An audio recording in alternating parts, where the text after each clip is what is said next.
زندگی میں اکثر مقامات پر میں نے جانا کہ میرے ساتھ اللہ کے سوا کوئی نہیں ہے، اور تب ہی مجھے اندازہ ہوا کہ صرف اللہ کا ہونا کس قدر بہتر ہے۔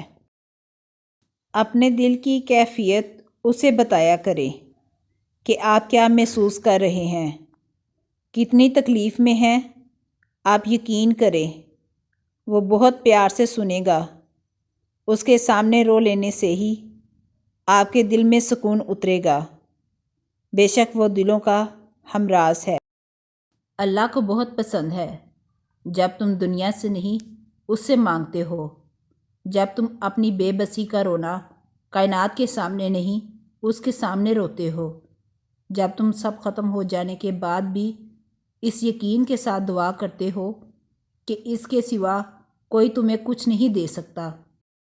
جو لوگ چھوڑ جائیں انہیں آپ بھی چھوڑ دیں، جو توڑ جائیں انہیں معاف کر دیں، جو الفاظ نہ سمجھ سکیں ان کے سامنے خاموشی اختیار کر لیں، جو جہاں ہے اسے وہی رہنے دیں۔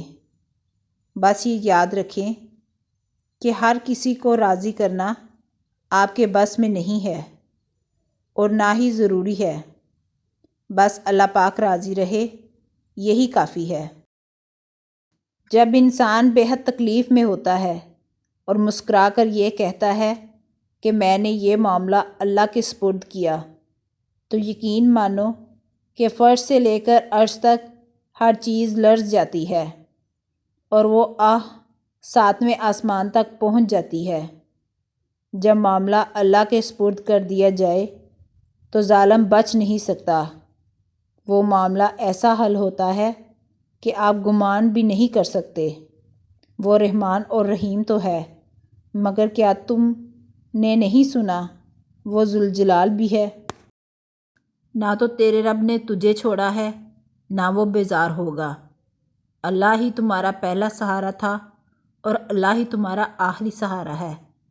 تم کتنے ہی گنہگار کیوں نہ ہو، کتنے ہی نافرمان کیوں نہ ہو، جب بھی تم اسے پکارو گے وہ تمہیں جواب دے گا۔ تم پلٹ کر آنے میں دیر کرتے ہو مگر وہ دیر نہیں کرتا، وہ بس تھام لیتا ہے اور رحم فرما دیتا ہے۔ وہ وقت دور نہیں ہے جب تمہیں تمہارا رب اتنا دے گا کہ تم راضی ہو جاؤ گے۔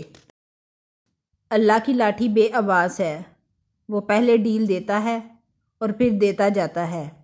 وہ جب رسی کو کھینچتا ہے نا تو انسان منہ کے بل آ کر گرتا ہے اور پھر کائنات کی کوئی شے اسے نہیں اٹھا سکتی۔ وہ لوگ جو تمہارے ساتھ ظلم کر کے سکون سے بیٹھے ہوئے ہیں نا، وہ آج نہیں تو کل مکافات عمل کا مزہ ضرور چکھیں گے۔